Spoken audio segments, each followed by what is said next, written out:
Obrigada, Espírito Santo. Obrigado pelo seu amor, obrigado pela sua fidelidade, Senhor. Nós criamos um ambiente que o Senhor pode ficar à vontade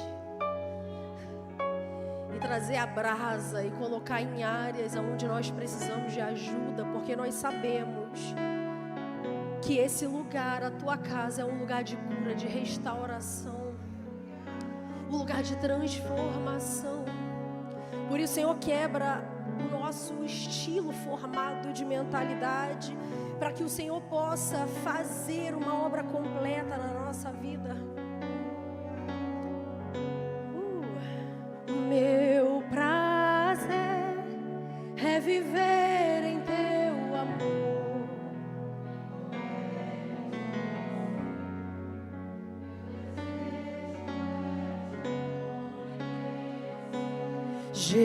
Jesus, abro a ti meu coração e os meus medos fugirão.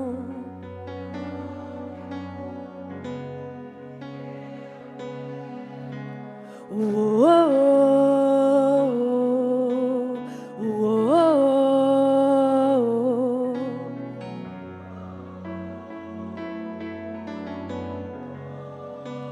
eu abro o coração,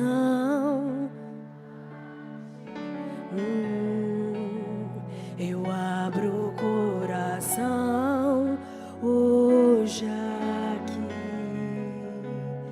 Toque em mim com teu poder, faz em mim, Senhor, teu querer. Você pode dizer isso? Eu abro o coração a ti.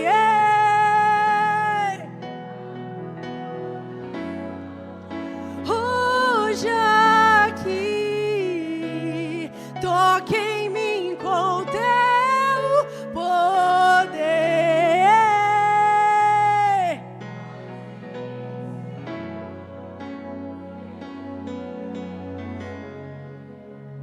O meu prazer é viver em teu amor, me envolver em ti. O meu desejo é te conhecer, Jesus. Abro a ti meu coração e os meus medos fugirão. O teu toque é tudo. Vira para essa pessoa do seu lado, irmão. Fala para ela o seguinte: tudo que você precisa é do toque de Deus hoje. Você não precisa da oração de alguém. Você não precisa de uma ministração afogueada. Você não precisa de uma revelação nova. A revelação já foi dada. Jesus morreu na cruz. E é por isso que nós estamos aqui hoje. Mas a única coisa que nós precisamos todos os dias é do toque dele. Isaías disse isso quando ele fala que ele precisava receber a brasa nos seus lábios. Todos nós temos uma área escura na nossa vida, temos área de trevas. Quem esteve aqui no culto de quinta-feira tem acompanhado que nós estamos falando muito sobre a forma que a nossa mente age. Todos nós já descobrimos que temos áreas escuras na nossa vida. Tem áreas que você fala, mas tem áreas que você esconde. Não tem muito amém, não. Parece que nem tem mais ninguém na igreja. Mas é uma verdade na nossa vida. Existem áreas que nem a gente sabe que está escura, irmão. Existem icebergs na nossa vida que a ponta tá para fora, mas tem uma base tão consolidada que a gente começa a ter reações que nem a gente sabe o porquê que a gente está agindo daquele jeito. E a igreja dos dias de hoje é uma igreja que te ajuda a se curar. É por isso que a igreja é como um hospital. Tu já viu como é que funciona o hospital? Ou você é curado, ou você é morto. Você sai dali morto.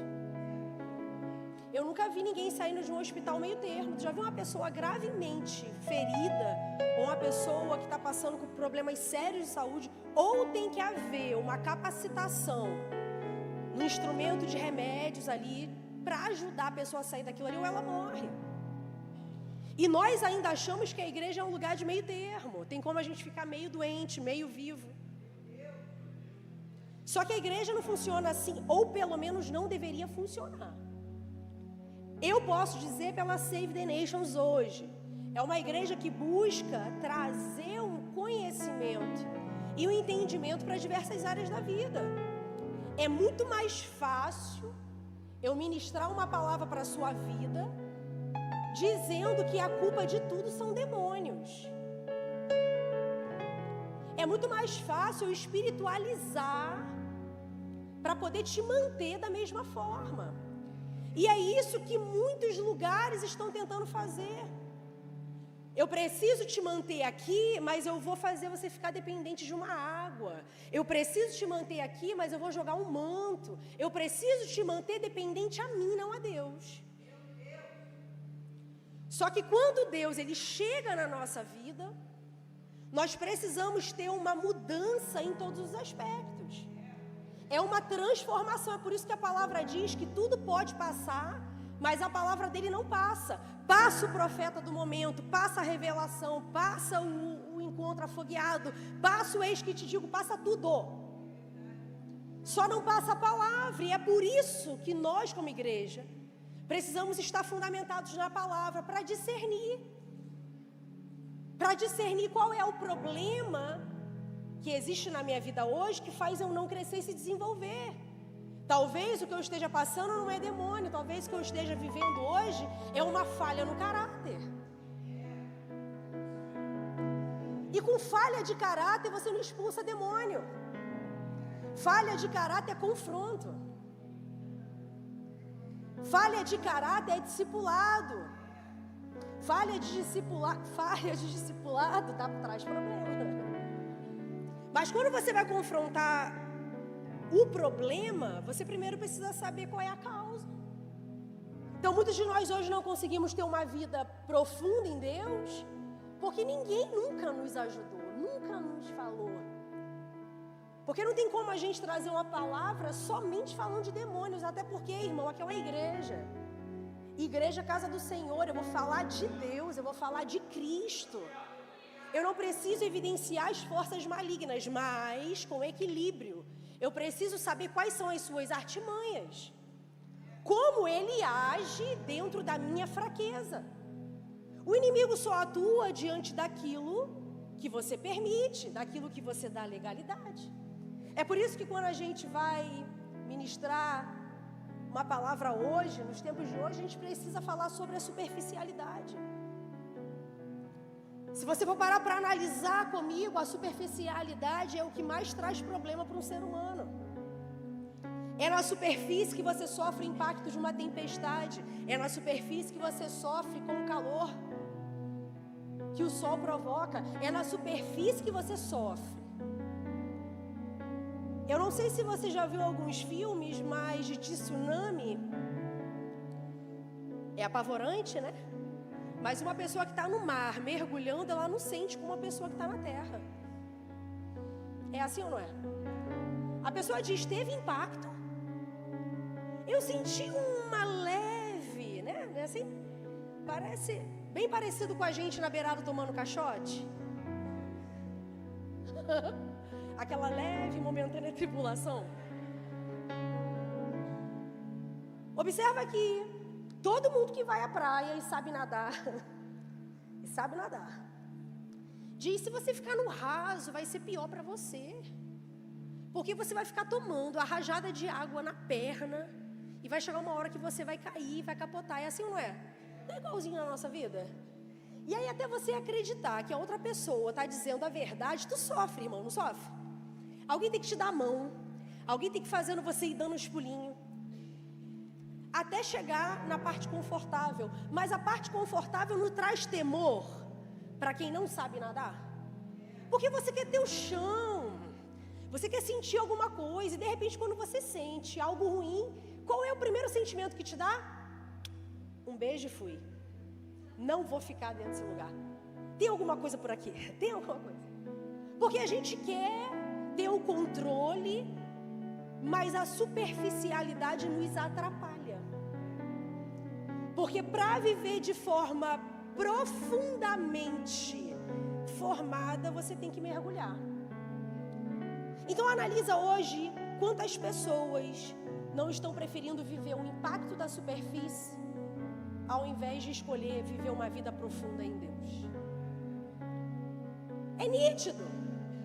É necessário a gente ter o controle. Agora, o pastor Fabiano diz uma frase que me encanta muito, e ele diz em um dos seus livros: a vida cristã não funciona para pessoas superficiais.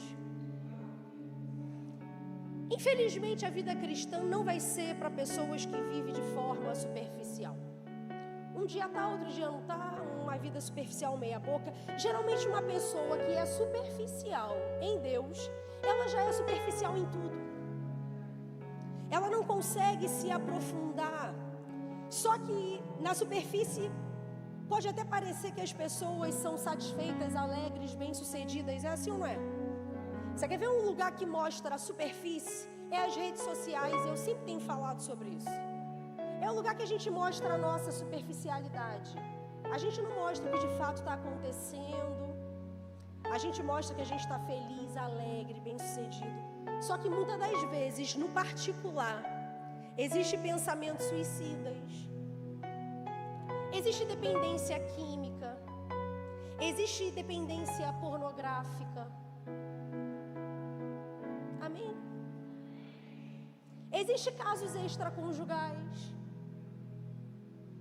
A superfície te causa isso. Existe vergonha. Existe raiva interior. Existem tantas coisas ruins. Sabe por quê? Porque a superfície deforma. Se você vê uma estrutura, um monumento hoje, daqui a 100 anos, você vai perceber que está completamente diferente. Se tu estiver vivo. Porque a superfície deforma. Tudo que pega vento, sol, a estrutura. Olha o que Deus está querendo falar conosco nessa manhã. Nós não fomos criados para viver fora da profundidade.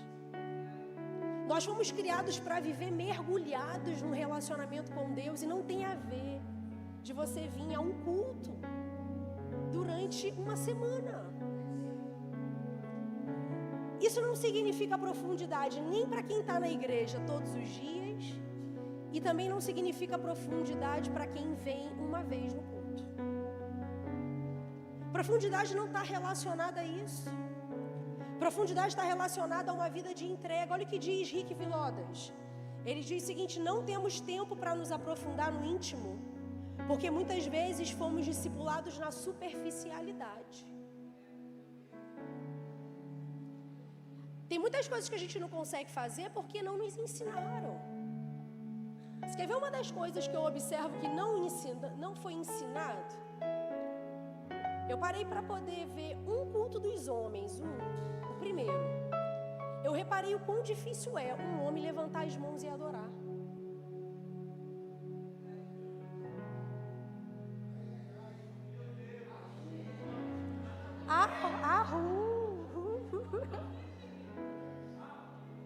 Sabe por quê? Porque não foram ensinados a viver na profundidade. Eu paro para analisar o meu filho hoje comigo.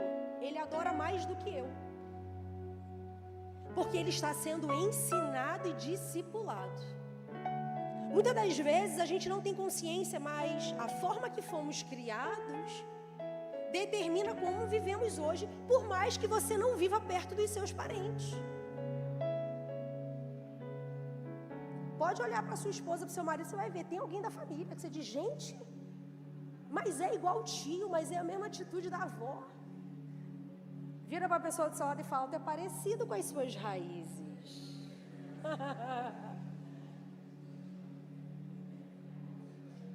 Para mim e me diz se não é verdade quando alguém conversa com seus filhos, se eles não falam assim: gente, como fala igual a mãe, como fala igual o pai, a mesma atitude, a mesma reação.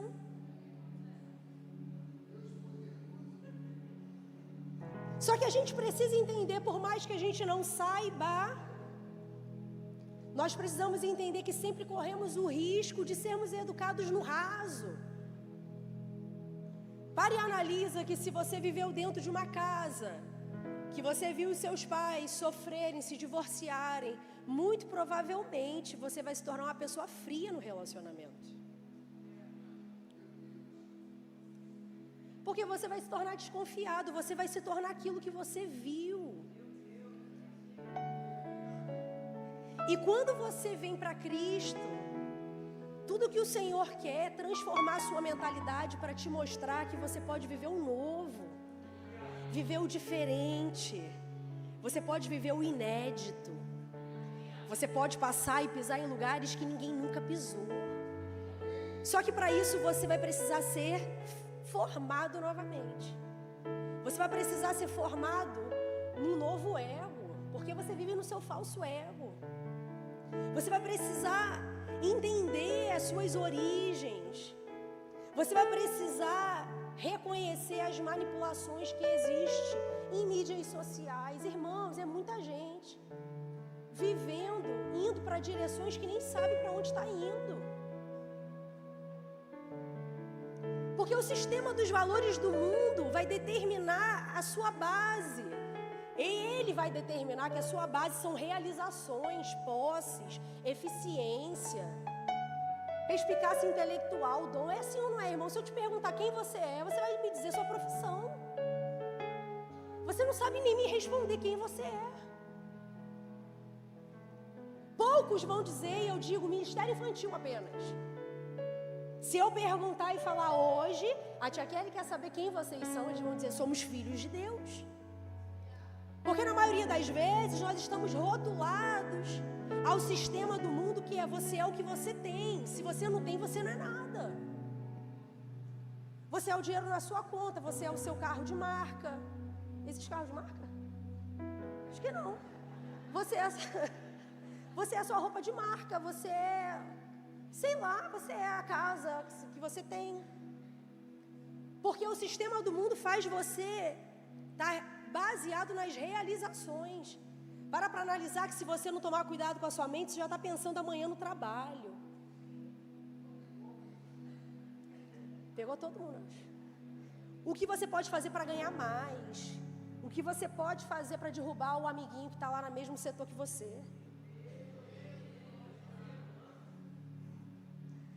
Porque é isso que a nossa mente calcula. A gente quer olho por olho, dente por dente. Só que esse é o sistema do mundo. Só que a verdade é que isso não é um problema exclusivo do nosso tempo. Olha o que o apóstolo Paulo fala para a igreja da Galácia. Abre comigo a sua Bíblia em Gálatas 1, versículos 6 e 7. Amém, irmão? Você trouxe Bíblia? Vira para o irmão do seu lado e fala para ele assim, traga a sua Bíblia.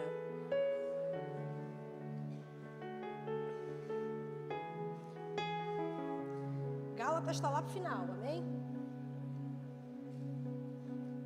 O apóstolo Paulo já fala para a igreja da Galácia o seguinte: admiro-me de que vocês estejam abandonando tão rapidamente aquele que os chamou pela graça de Cristo. Vocês estão me abandonando, olha o que ele está dizendo. Eu me admiro que vocês estão me abandonando tão rapidamente para seguir um outro evangelho, que na realidade não é o evangelho. O que ocorre é que algumas pessoas o estão perturbando, querendo perverter o evangelho de Cristo. Olha que interessante. Isso não é um problema nosso hoje, não é um problema nosso hoje, já aconteceu lá atrás. Mas os Gálatas se afastaram da mensagem simples, da graça de Deus, por simplesmente ouvir a outros evangelhos falsos, errados. Olha o que aconteceu, a mensagem do evangelho foi pregada na Galácia. Eles foram transformados por essa mensagem. Irmãos, preste atenção, como a nossa mente pode nos burlar. Eles foram transformados pela mensagem. Aí vieram alguns mestres, se infiltraram no meio e pregaram outro evangelho. O que aconteceu como resultado? Eles se desvirtuaram do verdadeiro evangelho. E eu pergunto, qual foi o motivo disso? A superficialidade. Por que que eles se corromperam de uma palavra que transformou? Irmãos, vê se não é o que a gente vive hoje. Entramos na igreja destruído, arrasado. Conhecemos a palavra do evangelho transformadora. Deus faz. Mas a gente se desvirtua. Por causa de quê? Qual é o motivo? Por causa da forma rasa de viver. Por causa da forma superficial de viver. E aí eu pergunto a você, para que serve mudanças superficiais que nós fazemos, se nós negligenciamos o trabalho profundo que Deus quer realizar em nós? Para que a gente muda de um dia para o outro para enganar alguém? Para que serve essa mudança, se de fato o que importa, a gente não se importa? Que é o trabalho profundo. Porque, irmãos, deixa eu dizer algo a vocês. A gente não muda de fora para dentro. A gente muda de dentro para fora. Só que o mundo hoje, ativista, um mundo acelerado, quer exigir de você uma mudança rápida. E você começa a entrar dentro desse eixo para ser aceito dentro do padrão. É por isso que a gente se converte hoje e amanhã a gente já se torna religioso. Porque é fácil entrar nessa superficialidade. Então eu sou mais santo que todo mundo. Só que o processo, olha o que diz Gálatas 4,19. Meus filhos, novamente estou sofrendo dores de parto por sua causa, até que Cristo seja formado em vocês. Eu vou falar novamente, que eu acho que você não entendeu. O apóstolo Paulo está dizendo, meus filhos, novamente estou sofrendo dores de parto por sua causa, até que Cristo seja formado em vocês. Se eu for parar para decifrar essa passagem, só para você sofrer dores de parto, você já tem que viver no mínimo 9 meses de gestação. Não existe uma mudança imediata, existe um processo. E qual é o nosso alvo hoje como igreja? Você sabe qual é o seu alvo hoje como cristão? É você viver um percurso até que Cristo seja formado em você. Pega na mão da pessoa que está do seu lado, que eu acho que ela não está acreditando muito. Mas fala para ela, Cristo vai ser formado em você. Agora vira para de trás com muita alegria e fala, eu vou ver Cristo em você. Fala agora com mais convicção, as pessoas vão ver Cristo através da sua vida.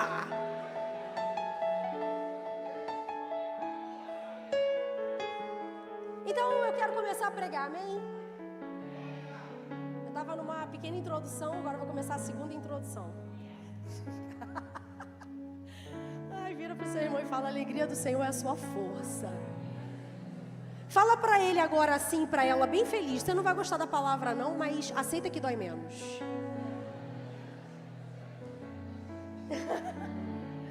É melhor rir, irmão. Então, se a gente quer Cristo formado em nós, precisamos de um processo. Eu vou falar de novo e vocês repetem comigo, amém? Se vocês querem viver uma vida formada em Cristo, vocês vão precisar encarar o processo. Então nós vamos compreender que uma vida profundamente formada, ela precisa superar a vida exausta com ritmos contemplativos. Vida exausta. O que mais você escuta falar hoje é de pessoas completamente estafadas. Mas aqui na Seiva não tem não, né? Vira para o lado e fala, não é você. Fala para de trás assim, você nem tá com cara de cansado.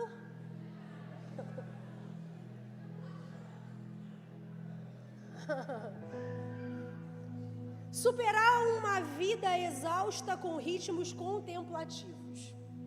Olha o que diz o Salmo 46:10. Eu vou me aquietar e saber que tu és Deus. Eu vou esperar você abrir a sua Bíblia para a gente ler junto, uma só voz. Salmos 46, 10.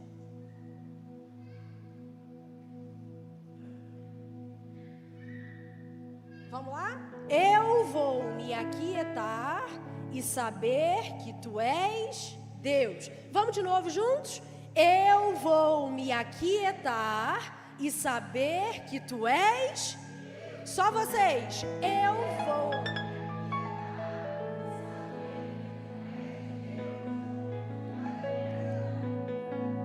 Como eu vou ver Cristo ser formado em mim se eu vivo num ritmo exaustivo? Primeiro que ritmo tem um compasso. Tum, tum, tá. Tum, tum, tá. Amém? Ai, gostei. O ritmo tem um compasso. Tum, tum, tá. Quando você está fora do ritmo, você tem um sério problema. Vamos agora falar do nosso corpo? Você só está quietinho aí na cadeira, sem desespero nenhum, porque o teu coração está batendo de forma certa. Quando o teu coração sofre um descompasso, você tem arritmia. Já viu uma pessoa de arritmia tranquila sentada? Quem aqui já teve o coração acelerado por algum momento? O que você sente? Desespero, abafamento? E aí Salmos 46, 10 diz: eu vou me aquietar e saber que tu és Deus. Nós precisamos de ritmos contemplativos para superar uma vida exausta. Irmãos, eu vou te falar, o brasileiro sabe o que é exaustão, né? O brasileiro sabe o que é passar dos limites. O brasileiro sabe o que é sair vivendo, se arrastando por aí. A gente vive num ritmo tão frenético que não sobra tempo nem para estar com Deus. Pode observar que se você é uma pessoa inquieta, se eu passar do horário, tu vai começar. O que você vai fazer depois? Nada, mas... que inclusive você vai fazer alguma coisa depois, amém? Vira uma pessoa que está do seu lado e fala: vamos para uma churrascaria hoje. Eu vou pagar a sua conta. Fala para ela, eu vou pagar a sua conta hoje.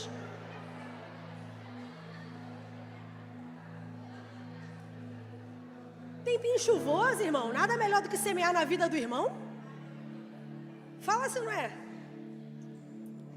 A gente está num ritmo tão frenético que a gente quer ver Deus ser formado em nós, mas nós não temos tempo para Deus. A gente vem para o domingo para um culto de 2 horas, a gente já fica desesperado para acabar. E se a gente vem à noite, a gente diz que no outro dia você está acordando cansado porque veio para o culto.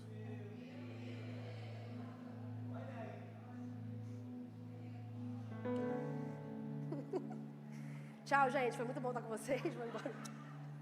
Só que para analisar, o que de fato tem causado uma estafa em você, se não é a falta de ritmo, se não é a falta de disciplina.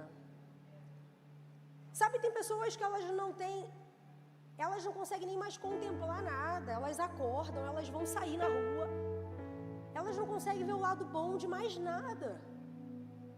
Eu particularmente sou uma pessoa muito contemplativa por mim mesma. Então, para mim, se eu vejo algo de diferente, já fico assim, Eu acordo, eu olho para o alto, eu vejo os pássaros.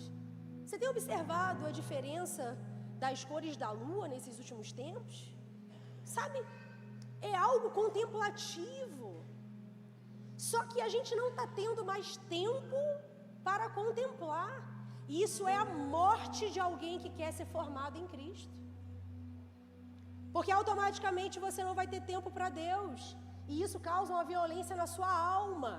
É por isso que você vive a vida com o tanque vazio, na hora que acaba a gasolina você vem. Na hora que você sente que está entrando numa depressão, você vem. Na hora que te dá uma crise de ansiedade, você vem. Porque no fundo de você, você sabe que a tua alma precisa de controle, precisa de alimentação do Espírito para segurar ela, manipular ela a agir como Deus quer. E a gente entra em parafuso, por quê? Porque o sistema do mundo nos ensina que acelerar está conectado ao avanço. Só que olha o que Deus tem dito para a Save the Nations nesses últimos tempos. Você vai viver em 1 ano aquilo que você não viveu em 8. A gente associa que quanto mais acelerado eu sou, mais avançando eu estou e mais conquistando eu estou. Só que o que adianta você viver tudo isso se você não é profundo? O que adianta você conquistar o mundo inteiro e perder sua casa? Tem alguém na igreja ainda? O que adianta você viver de forma tão acelerada se nem nos lugares tua mente está? Tem pessoas que tu conversa, que tu sabe que ela não está ali. Você já conversou com alguém assim? Não olha para o lado, não. Você diz assim, essa pessoa não está aqui. Tem pessoas que elas nem conseguem ouvir mais. Tu já conversou com pessoas que quando tu vai falar, ela fala por cima, que fala...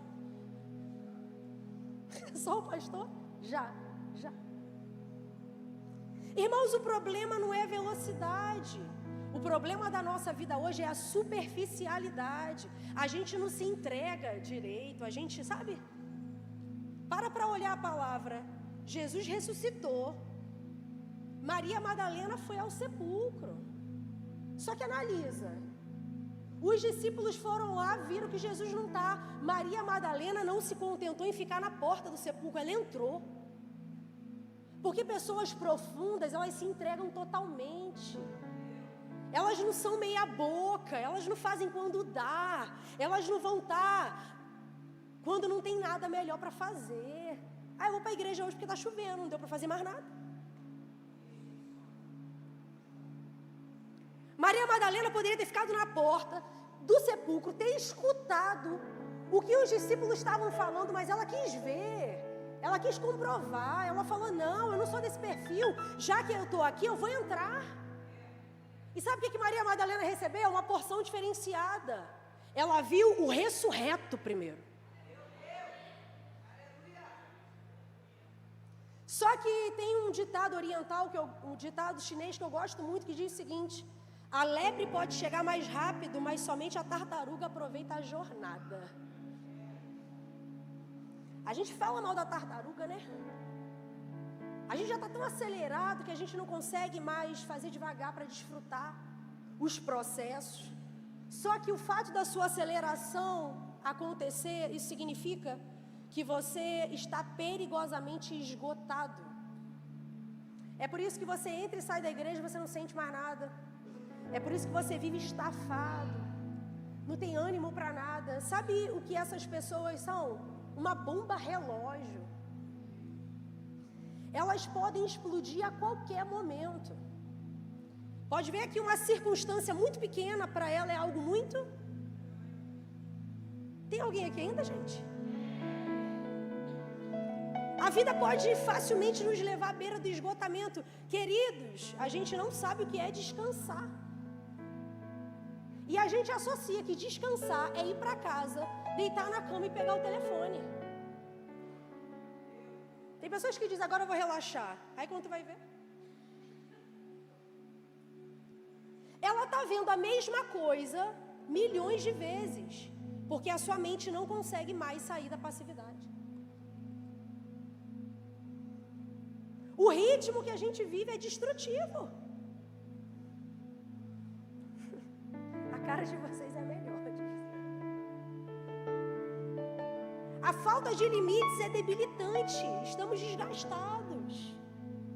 É por isso que a gente não consegue mais sorrir, a gente não consegue mais desfrutar os ambientes.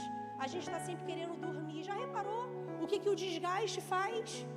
Você dorme, sempre está cansado. Vira para o irmão do seu lado e fala: dorme, dorme, dorme, sempre cansado.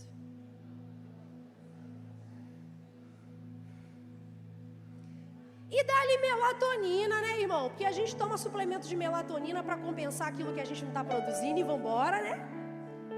Porque a vida é essa. A gente tem que levantar, tem que ir para os afazeres, a gente está desgastado. O horário que é para dormir, a gente está assistindo Netflix. O horário que é para assistir Netflix, a gente está... nem sei o quê.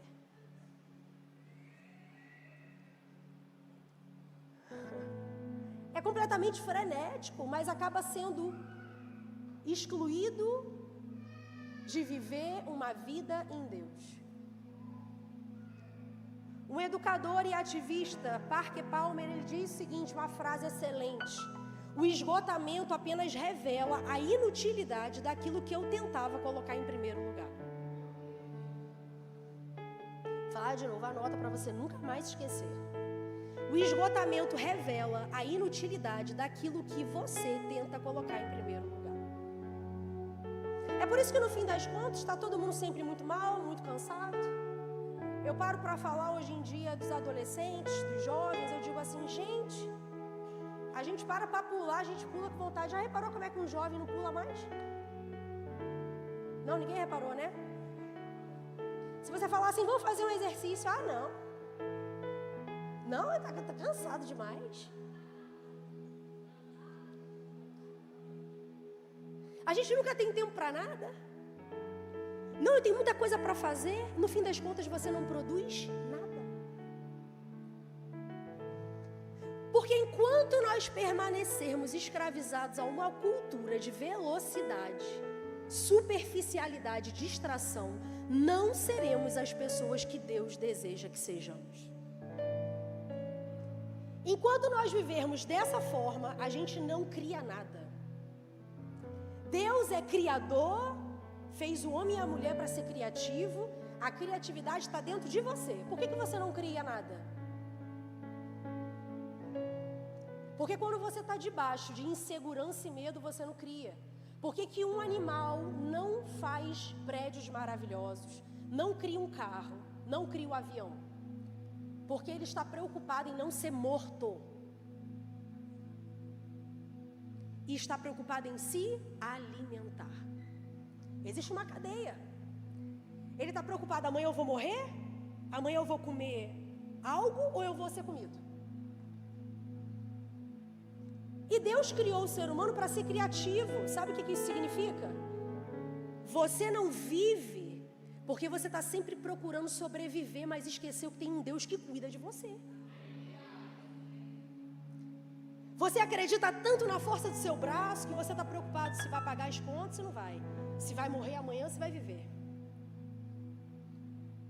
É por isso que a gente não consegue viver na plenitude da vontade de Deus. Porque na hora que Deus quer falar, a gente quer dormir. Na hora que precisa dormir, a gente quer produzir. E na hora que a gente diz tem que descansar, você não sabe mais o que é descansar.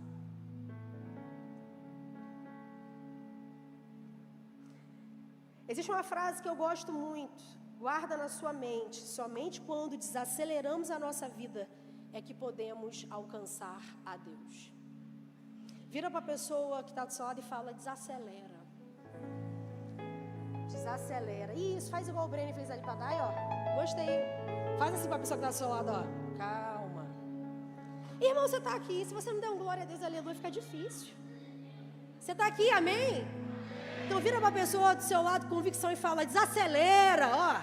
Pisa no freio com ela, pisa.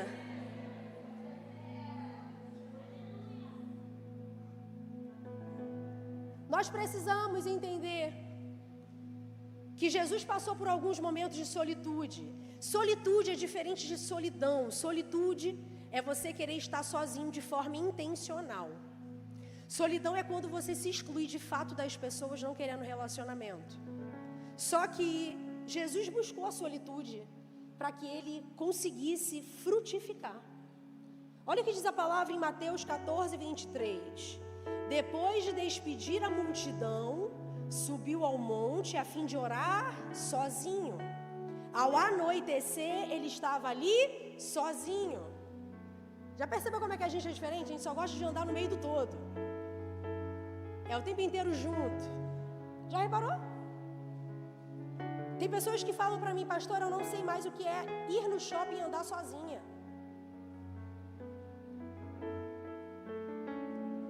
Jesus se despedia da multidão. Jesus está nos ensinando que há tempo para tudo. Há tempo de estar junto, há tempo de estar separado. Há tempo de parar, há tempo de continuar. Marcos 1,35 diz o seguinte: de madrugada, quando ainda estava escuro, Jesus levantou-se, saiu de casa e foi para um lugar deserto, onde ficou orando. Jesus mais uma vez ficou sozinho. Olha o que diz Lucas 5,16, para você não ter argumento contra mim. Mas Jesus frequentemente retirava-se para lugares solitários e orava. Quando Abacuque entrou em crise, o que Deus diz para Abacuque? Vai para o lugar mais alto, sobe na torre. Quando Jesus queria falar com os discípulos, o que ele fazia? Vamos para o lugar mais fundo do lago. Sai do meio dessa beirada de muitas vozes. Lucas 6,12 diz: naqueles dias, Jesus retirou-se para um monte a fim de orar e passou a noite orando a Deus. E quando a gente não consegue ter esse limite, quando a gente não consegue desacelerar, quando a gente vive de qualquer maneira, o que acontece? Acontece a passagem que está em Marcos 4, do 38 ao 40. A palavra diz: Jesus estava na popa, dormindo com a cabeça no travesseiro. Os discípulos acordaram e clamaram: mestre, não te importas que morramos? Porque nós somos assim, né, irmão? Dramático. A gente está debaixo da aceleração. Como é que a gente diz? Para Cristo, fala sério. Mestre, você não está vendo a prova que eu estou passando, ninguém está me ajudando. Vira para o seu irmão e fala: não é você não, aqui na Save não tem isso.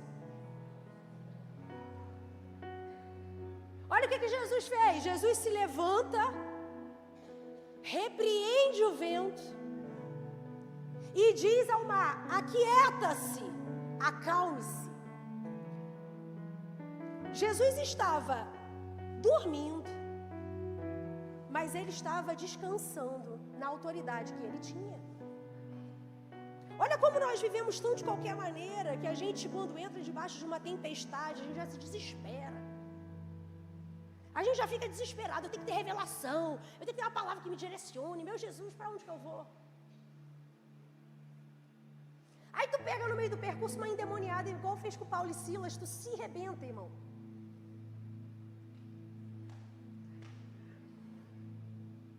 Porque tu não sabe nem discernir o que vem de Deus e o que não vem. Ela olha para eles e fala: você é homem de Deus. Ele diz: arreda-te de mim, demônio. Porque tu está tão necessitado de uma palavra que você não consegue se acalmar, se aquietar. E aí Jesus pergunta aos discípulos: por que vocês estão com tanto medo? Presta atenção, uma coisa é Jesus não está no barco, outra coisa é Jesus estar no barco.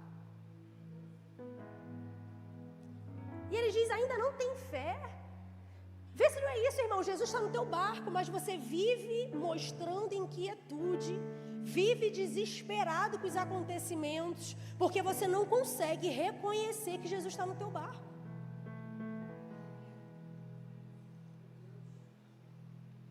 A nossa intimidade com Deus nos dá autoridade para vencer um mundo repleto de turbulência. Ou é só eu que vivo turbulência? Alguém que vive turbulência? Levanta a mão, gente, só para eu saber. Se você não vive turbulência, você levanta a mão e vem orar pela gente, pode ser? A gente vive turbulência o tempo inteiro. A gente tem males que vêm para tentar alcançar nossas emoções. Só que para isso, irmãos, o nosso foco precisa estar no ritmo de Deus. O nosso foco precisa estar no ritmo de Deus. Qual é o ritmo de Deus para a sua vida? A gente não quer ritmo, irmão. A gente não quer obedecer a nada e ninguém. A gente quer viver uma vida lá bambu assim, né? A gente toma a cruz e quer fazer do nosso jeito. Só que se ele para com a cruz, a gente para atrás dele. Isso já está no ritmo de Deus. Então eu quero compartilhar 3 pontinhos antes da gente ir embora. Para superar uma vida exausta com ritmos contemplativos, primeira coisa que você vai precisar aprender hoje é que você precisa ter um tempo de oração silenciosa com Deus. Vou falar de novo. Tenha um tempo de oração silenciosa com Deus. Vira uma pessoa que está do seu lado e fala: ore silenciosamente.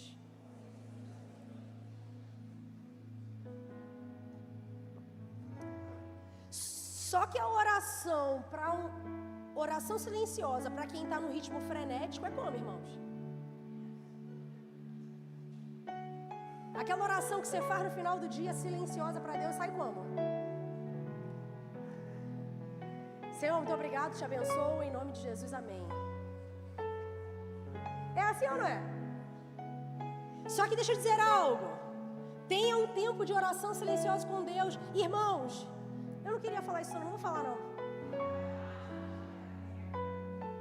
Você não sabe mais o que é ficar sem barulho. Agora tem aplicativo para você dormir com o barulhinho da chuva.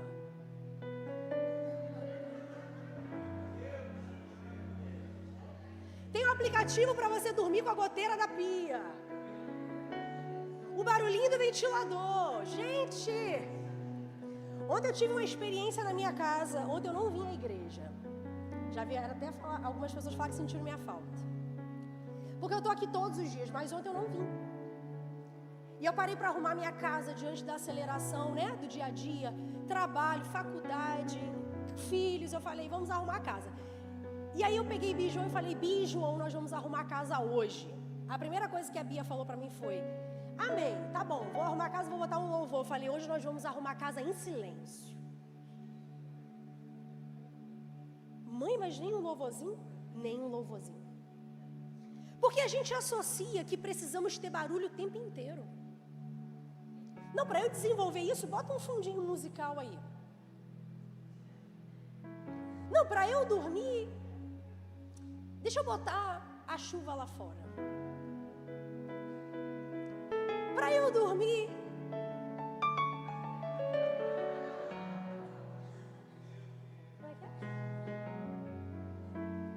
sabe, a gente sempre está precisando colocar desculpas, mas olha o que a oração silenciosa é poderosa para fazer, ela te traz discernimento. Eu achei lindo esses dias voltando para casa, eu saí um pouco mais cedo da faculdade, quando eu cheguei em casa, Diego estava sentado no sofá assim, ó. Aí eu falei, que bênção, ele sempre pega o horário onde não tem ninguém em casa. E eu estou sempre com a casa cheia e tenho que botar silêncio. Ele tomou um susto na hora que eu entrei. Porque ele falou, meu Deus, é muito bom ficar nesse lugar aonde você não escuta nada. Gente, quem tem filho em casa pequeno? Você já imaginou como é que você tem que ter misericórdia com uma mãe que está com uma criança pequena em casa? Ela não sabe o que é não ter barulho mais. A gente está sempre colocando um paliativo. Não, eu preciso colocar alguma coisa que me ajude. Eu preciso colocar uma música. Eu preciso fazer alguma coisa. As pessoas não conseguem mais ficar paradas. Se colocar parada, sentada, elas ficam desesperadas. Como que você faz uma oração silenciosa se você está em crise por dentro? Já reparou até em questão de culto mesmo, irmão? Você tem 2 horas para ir ao banheiro. Já percebeu a hora que você deixa para ir?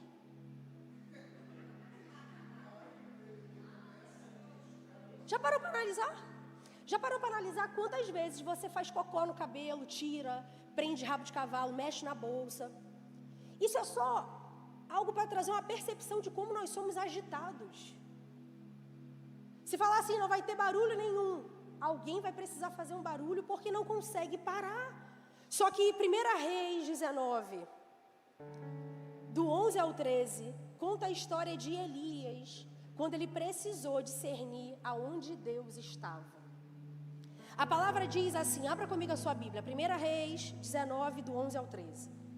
O Senhor lhe disse, saia e fique no monte na presença do Senhor, pois o Senhor vai passar. Irmão, se hoje Deus falasse isso para você, você ia perder ele? Você não ia saber onde ele passou. Porque às vezes a gente recebe uma direção de Deus, a gente muda. Porque não está acontecendo, porque não está funcionando. Já parou para analisar o que Sara fez? Você vai ter um filho, e esse filho vai ser o filho da promessa. Ela vai lá e manda ele se deitar com H. Ainda bem que eu não nasci nessa época, porque ninguém ia se deitar com ninguém. Porque a gente quer resolver. Olha a palavra: saia e fique no monte. Saia e fica. Olha as duas palavras. Sai e fica no monte, na presença do Senhor, pois o Senhor vai passar. Eu creio que nessa manhã o Senhor vai passar para a vida de todos que estão aqui. Mas é necessário uma desaceleração para captar a presença dele. Então, olha só como funcionou. Então veio um vento fortíssimo que separou os montes, esmigalhou as rochas diante do Senhor. Mas o Senhor não estava no vento. Analisa o que Elias estava vivendo. Uma desaceleração, uma metanoia, um realinhamento de como é a presença de Deus. Muitos podem ter chegado aqui achando que a presença de Deus é no meio do fogo, é no meio do grito, é no meio da glória. E para uns o Senhor vai se revelar. Veio um vento, destruiu, e o Senhor não estava ali. Depois veio um vento com um terremoto, mas o Senhor não estava no terremoto. Depois do terremoto houve um fogo, mas o Senhor não estava nele. E depois do fogo houve um murmúrio de uma brisa suave. Quando Elias ouviu, puxou a capa para cobrir o rosto, saiu e ficou à entrada da caverna, e uma voz lhe perguntou: o que você está fazendo aqui, Elias? Sabe o que isso significa? Significa que ele precisou reaprender o que era a presença de Deus. Não é porque você teve uma experiência no fogo que ele só vem no fogo. Não é porque você teve uma experiência num terremoto que ele só vem no terremoto.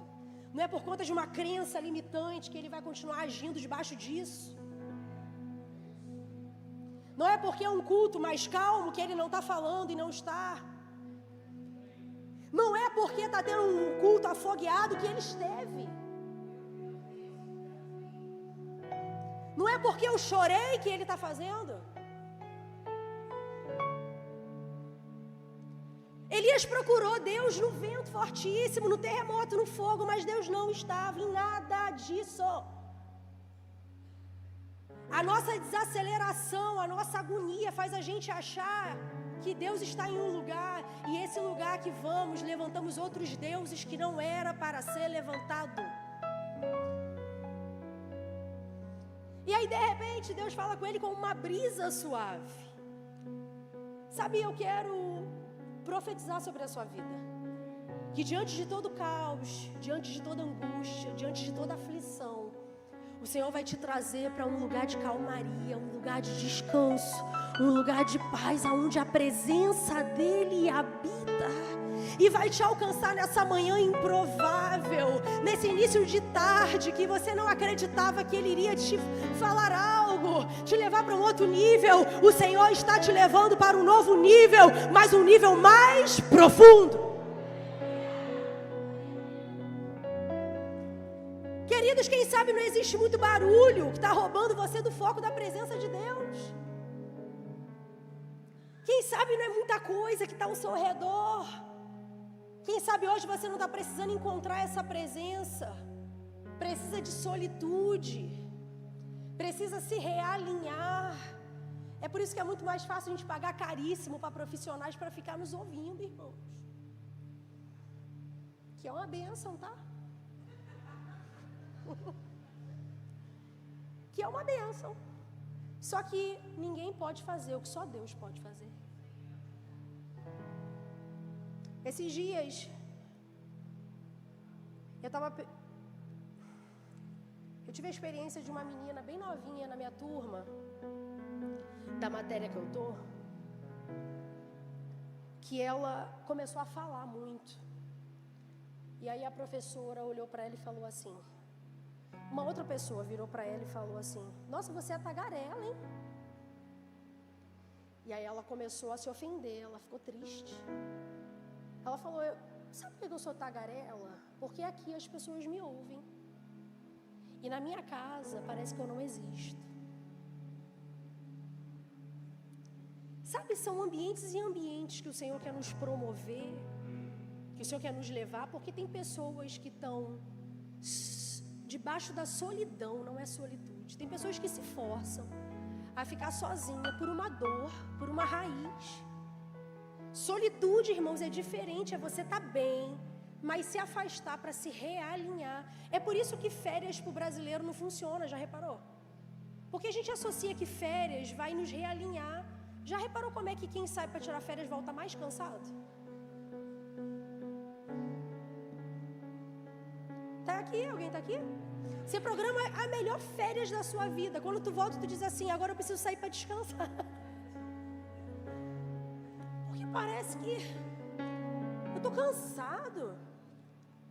A solitude é uma prática profunda, sabe? Que você se avalia, você se realinha. É você conversando com Deus e às vezes você não falando nada. Oração silenciosa, muitas das vezes, é você ficar sentado e não falar nada. Às vezes Deus vai falar com você, mas também vai ver, às vezes Deus não vai falar nada. Mas as pessoas hoje não conseguem mais ficar. Olha uma entrevista muito interessante que fizeram com a Madre Teresa. Perguntaram para ela assim: o que você diz a Deus quando você ora? Ela respondeu: eu não falo, eu simplesmente ouço. O entrevistador, acreditando que tinha entendido o que Madre Teresa havia dito, deduziu: então, o que Deus diz a você enquanto você ora? Ela respondeu: ele também não fala. Da mesma maneira, ele simplesmente ouve. Madre Teresa deixa todo mundo. O entrevistador ficou confuso, sem saber o que dizer para Madre Teresa. Presta atenção. Então ela disse para ele o seguinte: olha como a pessoa que é realinhada, quando ela abre a boca, ela não se passa de tolo. Olha a resposta dela para o entrevistador: se você não consegue entender o significado do que acabei de dizer, eu sinto muito.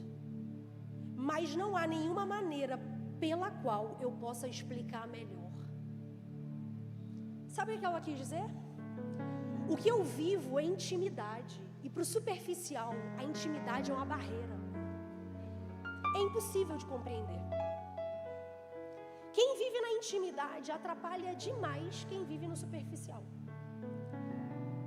Porque você vem, você vive algo profundo e você tenta explicar para o superficial, ele fica assim, ó, mas como?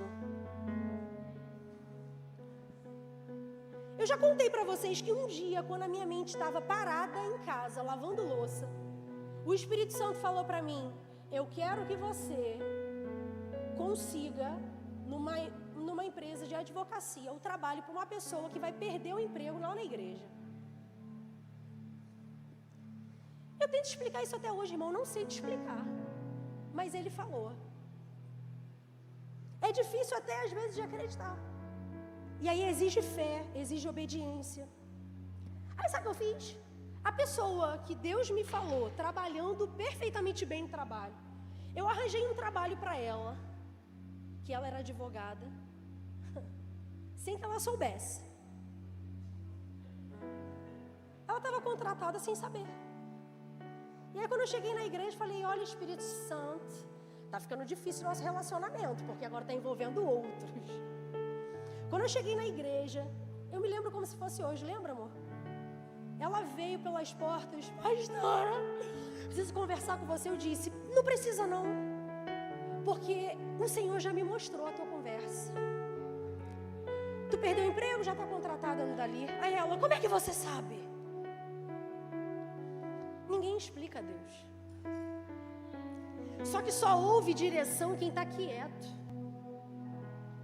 Às vezes a gente quer se promover dizendo: Deus está falando. Cuidado quando você diz isso, porque tem muitas pessoas que dizem: Deus está me falando. Cuidado, porque quando você libera algo para alguém com Deus falando, você vai ter que arcar com a consequência disso.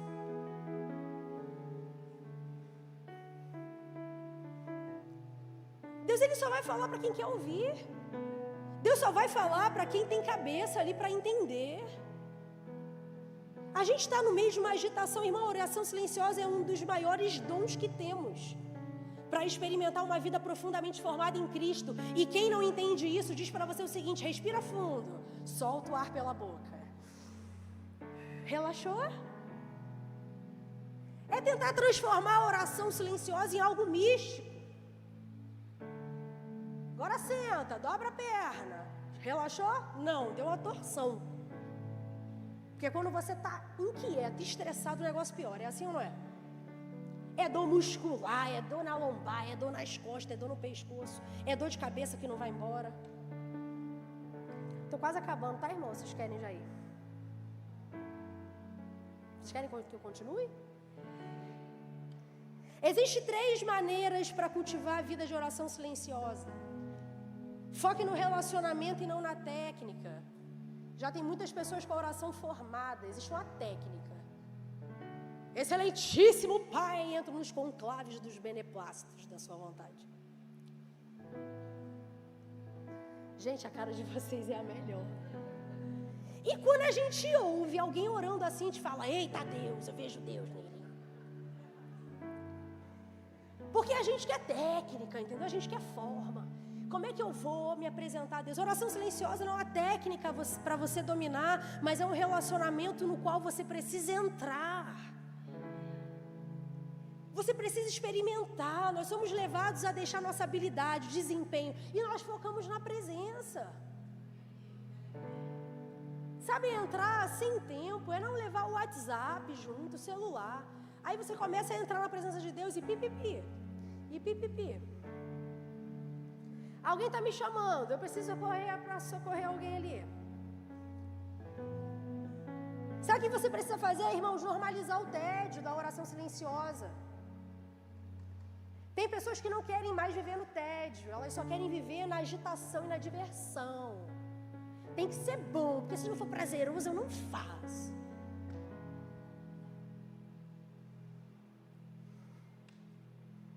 É por isso que tem muita gente que se separa, porque depois que casa percebe o quê, gente?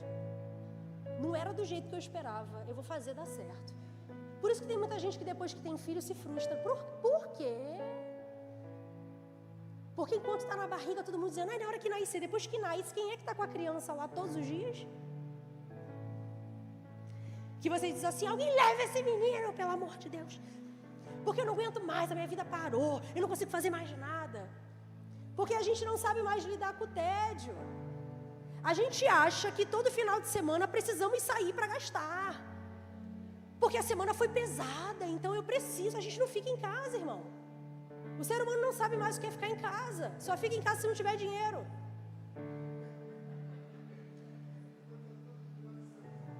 É assim ou não é? Não é, né, gente? Porque se a gente falar que é, a gente assume. E isso muda a nossa vida. É melhor a gente se enganar.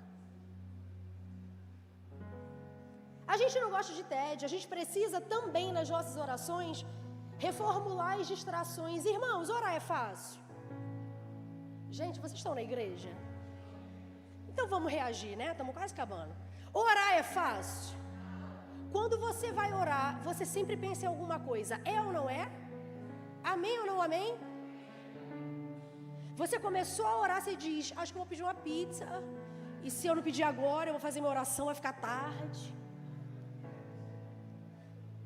Você tem que reformular as distrações. Sabe qual é o grande problema de você não conseguir fazer uma oração silenciosa? Porque você se força. E quando você se força, se torna pesado e chato. Aí tu fica numa guerra interior, é assim ou não é? Volta a mente para cá. E a mente vai para lá. Aí tu diz: volta agora, que senão eu vou levantar e vou sair. E ela fica nessa guerra. Irmão, é impossível estar envolvido numa oração silenciosa sem você travar batalhas com vozes internas. E mais, e externas que acontecem, tá? Você foi orar, o seu filho bateu na porta. Mas também não é só orar não, né? O filho bate na porta o tempo inteiro. Você vai fazer alguma coisa de oração, ler a palavra, alguém chega.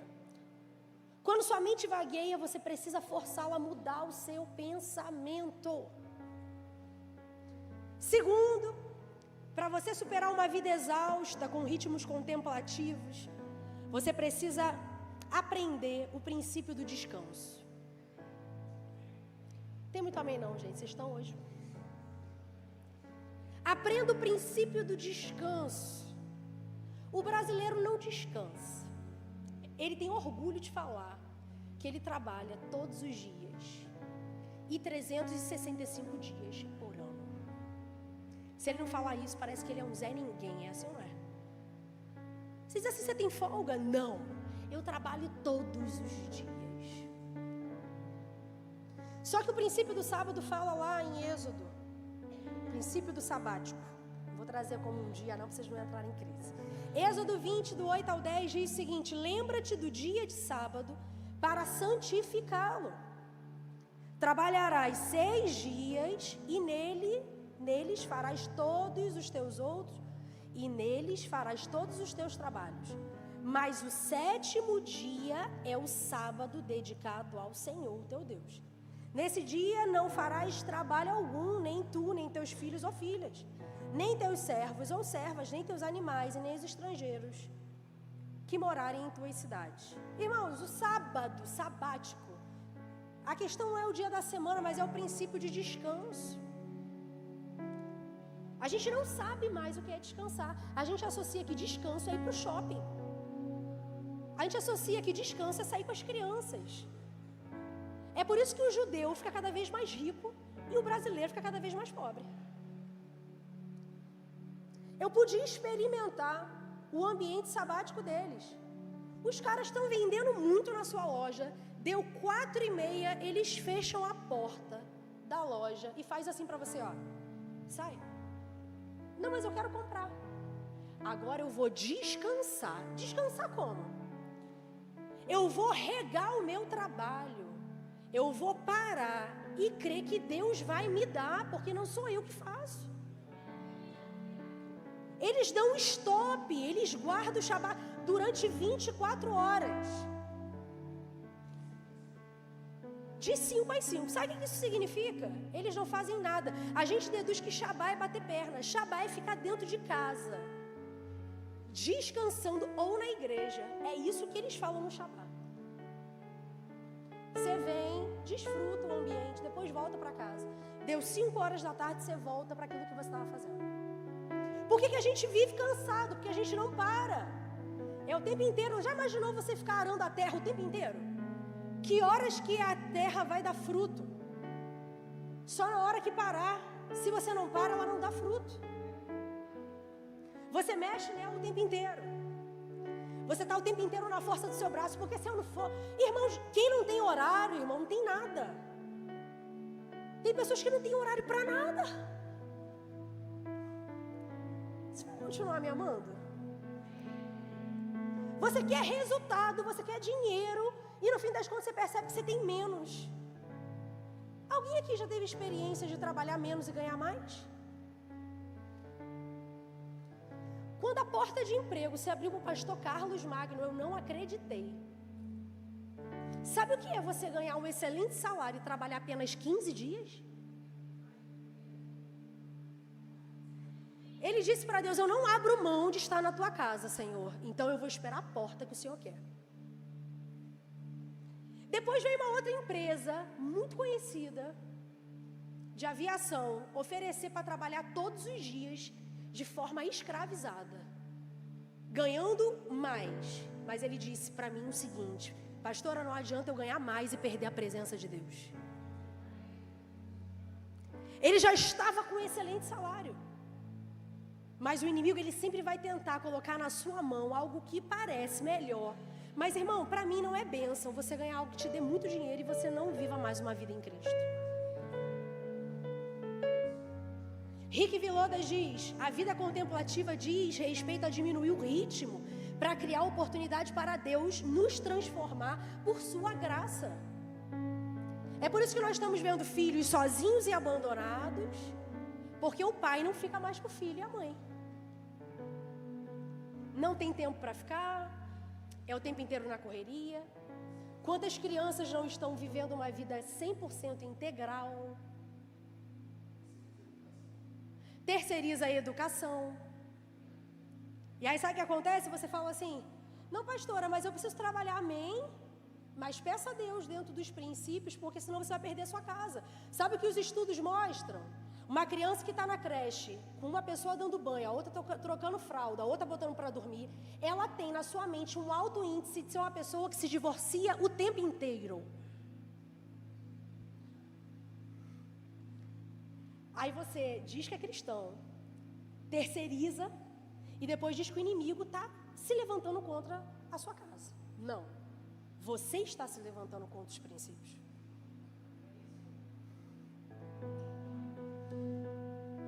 Vira para o seu irmão e fala com bastante força para ele, aprenda a descansar. Vira para o de trás e fala, aprenda a descansar.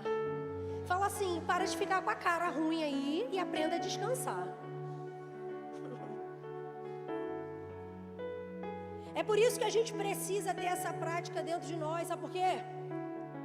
Porque nós podemos estar nos sentindo hoje cansados no corpo. Tem pessoas hoje que estão cansadas no corpo. Por que não dormimos tanto quanto precisamos? Levamos o corpo ao limite e vivemos de xícara de café e Red Bull. Porque a Red Bull dá asas para bater com a cara na parede. Já viu aqueles pássaros desgovernados? Aquele filme Núcleo, que de repente os pássaros começam... É assim que a gente vive. Vamos tomar algo energético, porque tá punk e a gente precisa ir. E para onde? Você não foi para lugar nenhum. Eu não vou falar muito do café, não. Por quê? Eu tomo café para tudo, para relaxar. Amanhã é dia. Sabe qual é o meu dia sabático, irmão? Segunda. Segunda eu não atendo telefone, segunda eu não tenho matéria na faculdade, segunda eu fico em casa com os meus filhos e com meu marido desfrutando o ambiente e deixando Deus renovar a gente.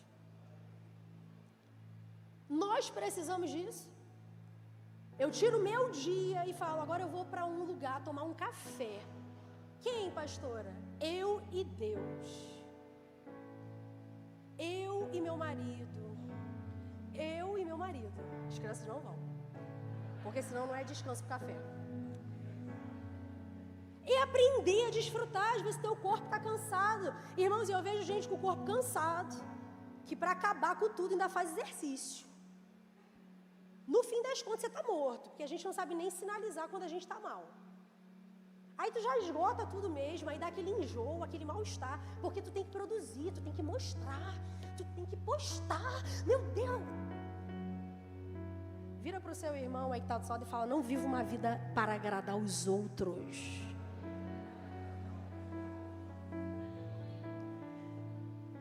E por que você precisa também viver o Shabá? Para você renovar o cansaço da sua mente. Nós somos bombardeados com informações incessantes. Irmão, sabe que eu tenho pego pessoas para ajudar, que elas estão esquecendo até para onde estão indo. Tu já pegou pessoas para ajudar? Não. Você diz assim, a pessoa diz, eu não sei para onde que eu estava indo. Você já teve por algum momento um esquecimento que te deu desespero? Existem pessoas que estão ficando desesperadas pelo esquecimento. Por quê? Porque o cansaço da mente é o tempo inteiro tela, tela, tela. E o pior, irmãos, a gente está dando para os nossos filhos celular. Tela, tela. Tem pequenininhos assim que sabem mexer mais no telefone do que eu. Eles baixam o programa, mexem no sistema e eu falo, como é que faz isso? Não sei, só sei que é assim, tia. Porque a gente quer distrair o nosso filho, porque a gente não quer parar para dar atenção. Porque a atenção vai exigir tempo e qualidade. Pastora, lógico que não, eu estou muito cansada. Tomo o celular. E aí passa várias coisas ali no meio que você não sabe. E no fim das contas o seu filho está preso emocionalmente, mentalmente. E terceiro, você precisa do Shabá por causa do descanso da alma. Irmãos, a gente associa que Shabá para a gente tem que ser descanso da igreja. Você associa, para eu descansar eu não tenho que ir para a igreja. Shabá é você desacelerar o seu ritmo. É por isso que você não consegue vir. Porque para você está tudo desequilibrado e vir vai piorar. na sua cabeça é tomar 2 tempos do dia de hoje. 2 horas. Quanta coisa não poderia ter feito em 2 horas, pastor, em casa? Poderia ter feito nada. Quando chega lá, tu vai pegar seu telefone e vai ficar vendo. Quantos livros você leu até hoje? Nós estamos em... Vamos iniciar agosto. Setembro. Glória a Deus. Estou muito desacelerada até. Setembro. Quantos livros você já leu até hoje? Agora pega o seu telefone e vê quantas horas você ficou dentro desse mês. Não querem ver não? É assustador, né? Ele diz o que você está fazendo. O que você está produzindo. Quantos livros da Bíblia você já leu até agora?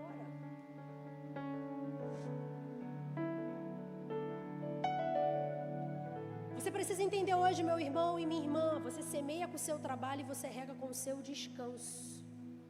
Vira para essa pessoa que está do seu lado e fala para ela assim: eu quero sair essa semana contigo para descansar. Chama ela para tomar um café, irmão. Chama ela para tomar um café. Fala, vamos tirar trabalho, vamos parar de falar, de correria. E aí, gatinho? Fechou?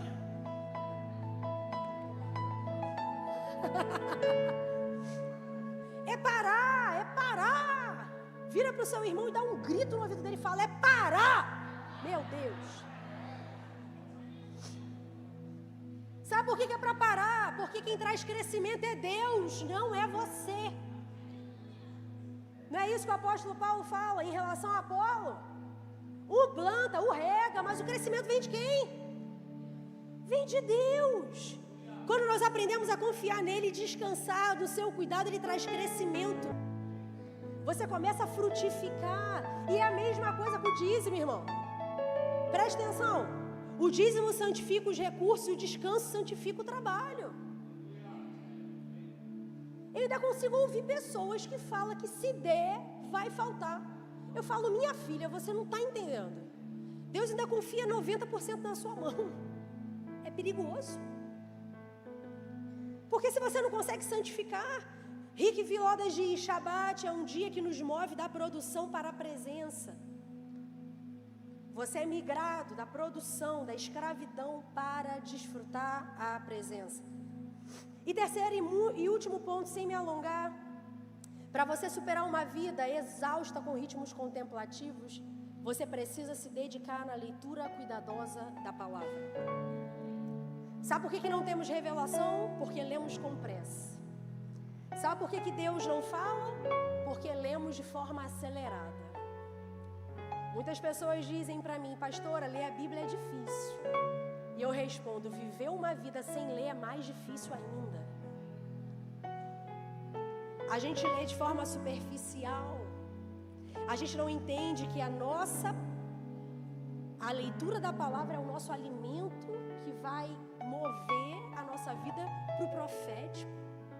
Existe algo muito a mais do que esse ritmo acelerado que você vive de acordar, trabalhar, pagar contas, dar conta da casa, dar conta dos filhos, dar conta de tudo. Só que Salmo 1, versículo 2 diz, ao contrário, a sua satisfação está na lei do Senhor e nessa lei medita de dia e de noite. É nessa lei que eu medito de dia e de noite. Junto um Shabá, o descanso, com a leitura da palavra, eu começo a viver o meu destino profético. Sabe como você vive o seu destino profético? Assim como Moisés viveu. Sabe o seu único filho no Nilo para que ele não fosse morto? Só que a palavra diz que Miriam continuou na mesma velocidade que ele ia, até chegar nas mãos da filha de Faraó. Sabe o que significa isso? Quando você descansa a sua vida, você pode entregar muitas coisas que estão te escravizando no Nilo. Você pode entregar muitas coisas que você ama no Nilo, porque você entende que aquele mesmo Deus que te pede é o mesmo Deus que guarda e te promove. Ele mexe com o seu profético. A palavra diz que Miriam continuou correndo lá do cesto. E quando chegou na filha de Faraó, ela disse: esse menino precisa amamentar, ser amamentado, esse menino precisa mamar. A filha de Faraó tira aquele menino, dá um nome a ele e fala para Miriam como a visão profética daquele momento: quem você me indica que ele seja amamentado? Eu indico que existe uma hebreia lá. Existe uma hebreia que pode amamentar esse menino. E na mesma hora que Joquebede acha que perdeu, o profético volta para a mão dela. Sabe o que isso significa? Quando você descansa no Shabá do Senhor, você começa a receber por aquilo que você ama fazer. Quando você descansa, Deus começa a te promover. Ele levanta filhas de Faraó para poder te dar recursos, para poder te levar para um outro nível, para poder pagar cursos. Mas o profético volta para o colo de Joquebede. É Joquebede que amamenta. É Joquebede que começa a ganhar um salário. Ei, Joquebede ganha um salário para amamentar o próprio filho. É por isso que muitas pessoas estão cansadas e sobrecarregadas, porque estão escravas.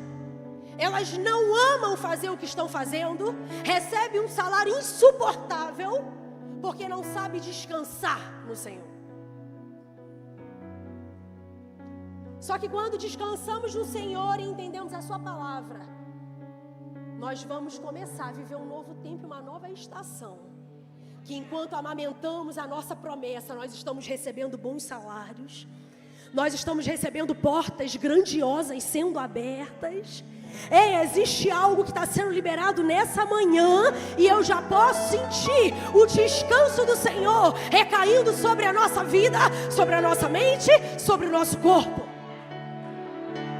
Eu quero profetizar na sua vida, se é para você, pega. O Senhor vai abrir uma porta essa semana para você. Eu vejo filhas de Faraó se levantando para promover você, para promover o seu sonho, abrir porta que ninguém consegue abrir. Mas não confunda, porque Hebreus 12 diz que Moisés não quis ser chamado como filho da filha de Faraó. Por que Moisés não quis ser chamado como filho da filha de Faraó? Porque ele sabia que a sua raiz não era do sistema do Egito. A sua raiz era do sistema do reino dos céus. E é por isso que Moisés começa a ter uma crise. Moisés, ele viveu apenas 3 meses como hebreu. E Moisés viveu 30 e poucos anos como egípcio. Eu imagino Moisés com a trancinha aqui embaixo, um estilo completamente igual ao do Egito. Mas quando ele vê um egípcio matando um hebreu, ele se levanta em autoridade e escolhe em qual lado ele precisa ficar. Porque não tem como eu receber as bênçãos de Deus estando no território do Egito. Não tem como eu querer ser abençoado vivendo no sistema babilônico. Se você quer descansar, não permita que mate as raízes da cultura do céu. Você não pode se submeter ao erro. Cada vez que alguém mata as raízes, os valores, os princípios, você vai se tornando cada vez mais escravo. E Hebreus 12 diz: Moisés não quis ser filho da filha de Faraó. Mas a palavra também diz que nos únicos 3 meses que Moisés foi hebreu, ele foi escondido para que ele pudesse crescer e dar frutos. Sabe o que isso significa? Eu quero profetizar na sua vida. Tem 3 meses para você vir à luz. Tem 3 meses para vir aquilo que está oculto. Tem 3 meses para o seu ministério romper. Tem 3 meses para a sua vida crescer. Tem 3 meses.